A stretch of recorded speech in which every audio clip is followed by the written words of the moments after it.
to Vanaprastha order of life, Dhruva Maharaj went to the Himalayan mountain, Badarikashram, and there he was associating with the saintly personalities, the great sages, and he was spending his time in that way, in the association of great saintly personalities. And then the Lord sent the chariot with the two Vishnu Dutas, and the chariot came to Dhruva Maharaj, and Dhruva Maharaj was told that the Lord sent him the chariot. Then Dhruva prepared himself to go to the Lord, and he took his bath, bade farewell to all the sages in the Badarikashram, and then he circumambulated the chariot before embarking on the chariot. And when Dhruva Maharaj was about to climb the chariot, then he found that death personified is standing there with folded hands. And he begged him, please bless me before departing from this world. So Dhruva Maharaj very mercifully stepped on death's head to climb onto the chariot. So this is how death greets a pure devotee. Death doesn't approach a pure devotee to take everything from him, everything away from him. Mrittu sarva haraschaham. Death sarva haraschaham. Haran means to steal. And death steals everything away from people. But for a devotee, death is begging his mercy, begging for his mercy with folded hands. And what does a pure devotee, a liberated soul do? Place his feet on death's head to climb onto the chariot to go to Vaikuntha. So this is how a pure devotee is treated by different personalities in this planet. Even death is begging for his mercy.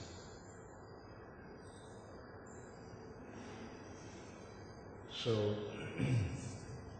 this is how Dhruva Maharaj went to Dhruva Loka, the planet which is actually Vaikuntha planet. And Dhruva Maharaj is still there, he is ruling over that planet. He is the eternal associate of the Lord there. So in this way we can see how when one sincerely serves the Supreme Personality of Godhead, the Supreme Lord bestows His benediction upon him in the most wonderful way. The most wonderful way. We should not think that Krishna is not seeing us or hearing us. No, Krishna is watching us at every moment.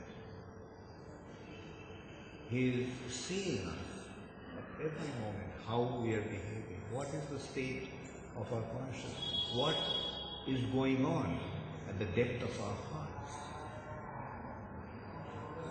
What is going on at the depth of our hearts. And accordingly, He will reciprocate. Upadrashta He is the witness. He is seeing us, and accordingly He will reciprocate. When He sees that we are sincerely trying to make spiritual advancements, when He sees that we are sincerely trying to serve Him, then He will reciprocate. But when He sees that we are just pretending, then He will cheat us. He is the supreme cheater. If we want to cheat Him, then He will cheat us in such a way that we will never forget. Not that never forget, we will forget Him. His cheating is that we will forget and fall into Maya and suffer in this material nature.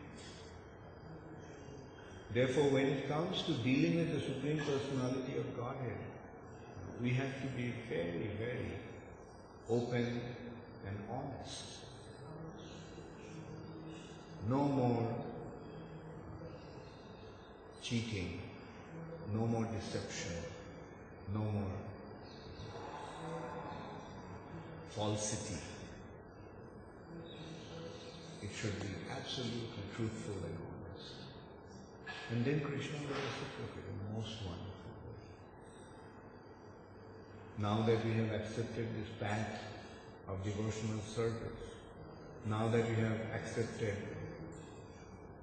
the position, the situation of becoming Krishna's servant, let us become His servant in the most sincere way. That is, we are His servant, that is it. We are His servant. And His servant means His servant's servant. Whoever is representing, we become His servant. And in this way, we become free from our false ego. False ego is what is preventing us from approaching Krishna. Maya javanikachannam, the curtain of Maya. And that curtain of Maya is false ego.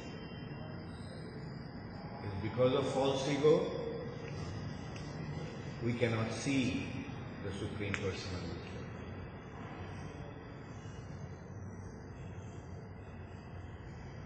But when the curtain of false ego will be removed, when there is no more concept of me and mine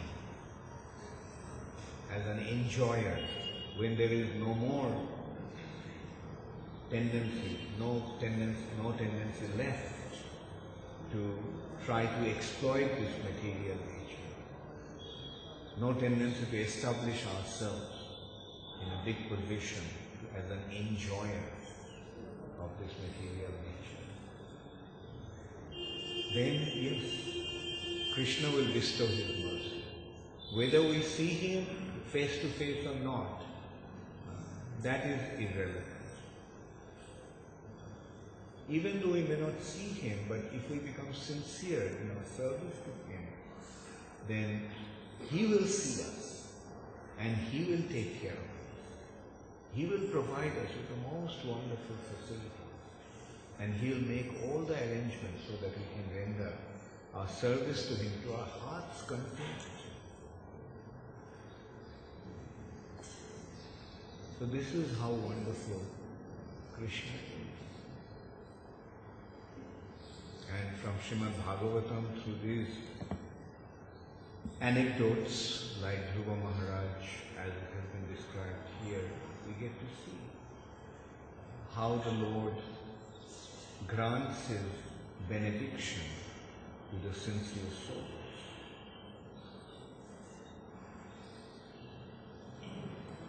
Srila Prabhupada ki jai, Gaur Premanande, Shri Shri Radha Madhava,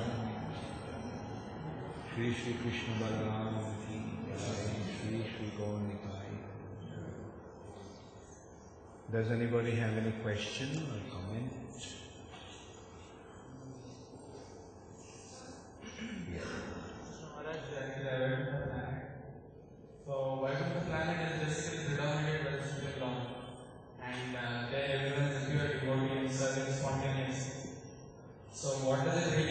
that because when spiritual is already present, how does it understood that Gurumara is letting, because the topmost personality there is Lord Maharaj is there in need for letting room because there is confidence attached to it. So how do you understand that? The Lord is present, Dhruva Maharaj is also present, but the Lord is letting Dhruva Maharaj manage the show. He is letting him manage the show. Right? It is not that. It's sometimes, like for example, Prabhupada sometimes used to let his disciples manage. Okay, you manage.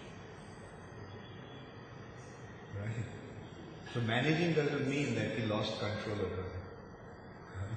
If he lets somebody else manage, and like Dhruva Maharaj is managing, but Dhruva Maharaj is not thinking that now he has become the proprietor of this place. He knows that it is the Lord's plan. And what he is doing is that he is making all the arrangements for his worship. He is making everybody engaged in the service of God. And the Lord is the predominating deity there, the person. Yes, Adel? It seems that Brahma's mother, was she more relaxed than her husband? Or was she just giving her child some advice because she didn't really know? Say it again, I couldn't get it. Okay. Yeah. Brahma's mother gave him the instruction to go to seek out Lord Krishna. Was she more relaxed than her husband because she gave him proper instruction, whereas her husband had not? Very good. Yeah. Looks like. And yes, sometimes it happens. And here also we see, Dhruva Maharaj, when he was going to Vaikuntha, then Dhruva Maharaj felt an immense gratitude towards his mother, because his mother actually directed him to Hari.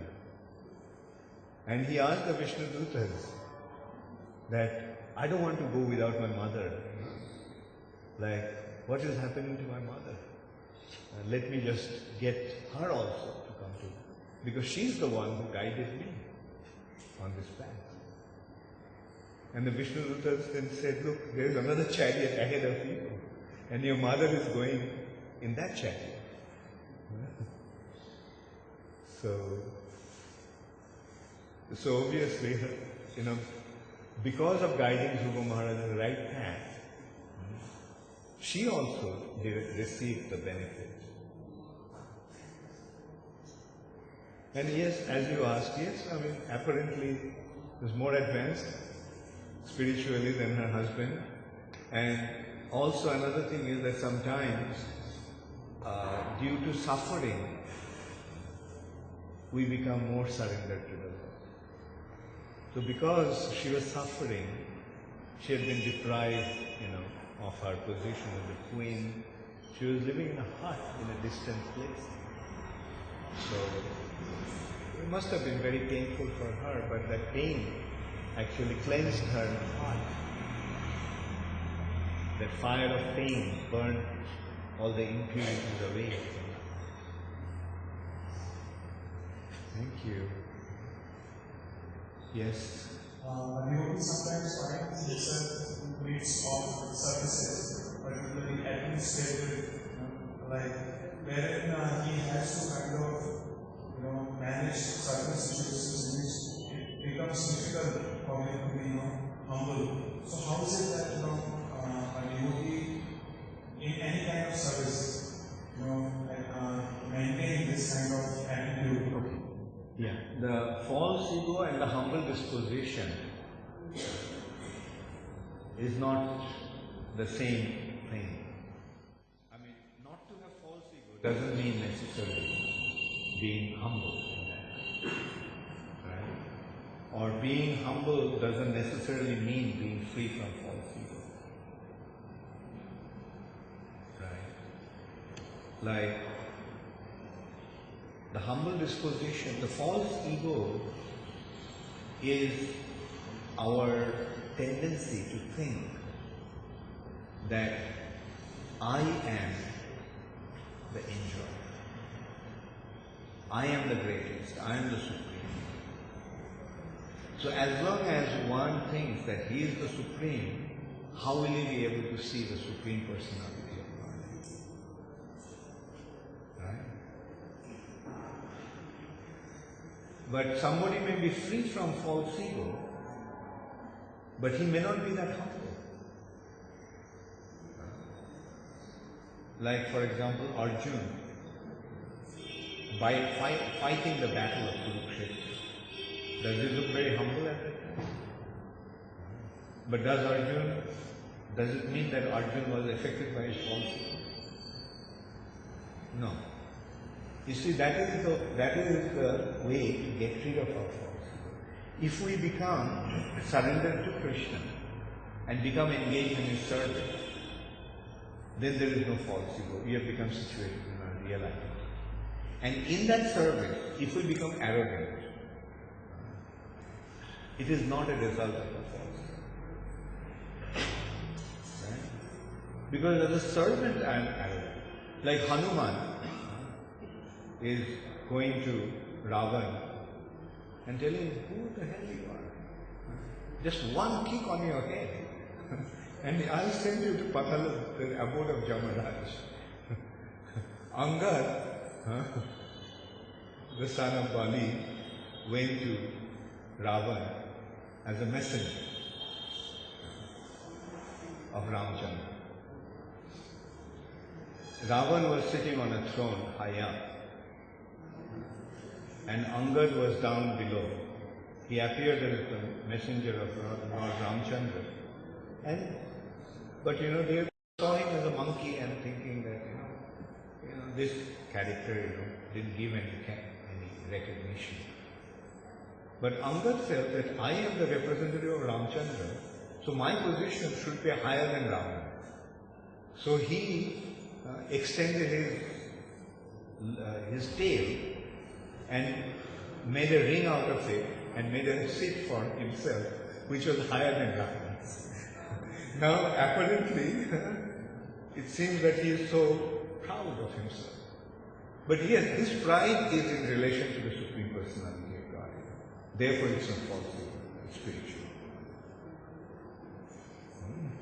The Lord's devotees are proud, but that is spiritual pride. It's not a reflection of false ego.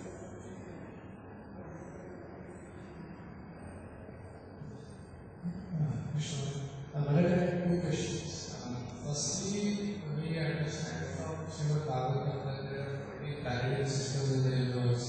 So where does Dhruva and the 15 lights came with different planets? Yeah. There are 14 planetary systems, but Dhruvaloka is not one of those 14 planetary. It can be situated on that in the universe, but doesn't belong to these 14 planets.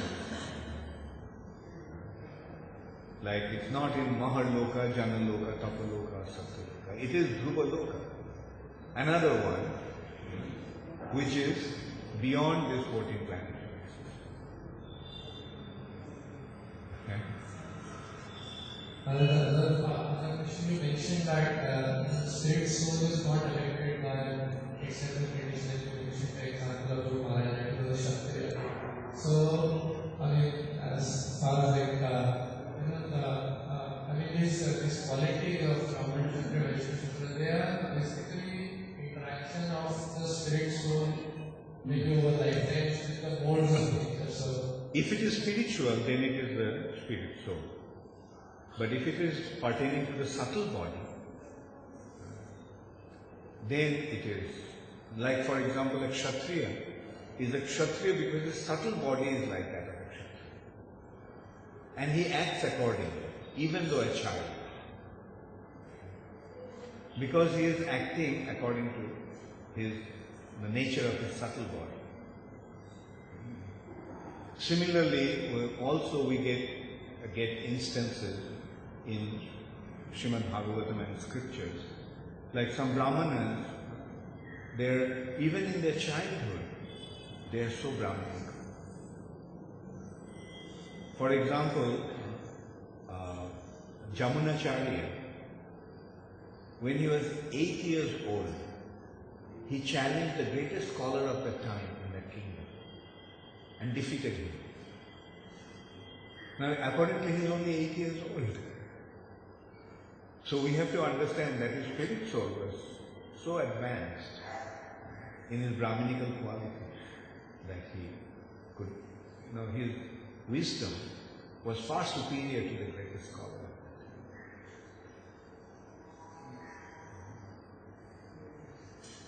Okay, thank you very much. All glories to Srila Prabhupada. Gaur Premanande.